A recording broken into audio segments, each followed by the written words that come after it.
今天来查找一个凯宴E3或者酷配之后应该都会有的异音，它是在那个中央扶手里面。我为大家测试一下的异音。现在我先把那个冷气出风口先拆掉，整个冷气出风口都先拆掉，哦，比较好查找。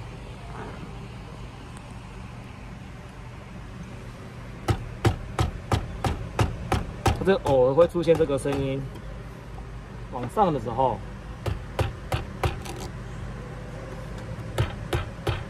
它会出现这个声音。这应该是里面的那个扶手里面的机构的问题。所以如果在路上撞到窟窿，它就会有产生这个的异音。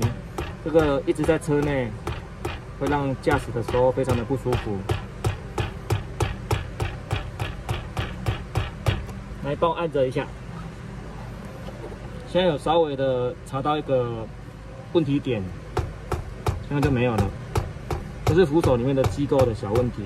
等一下我们会来查找，然后来解决，看能不能完全把异音解决，一劳永逸。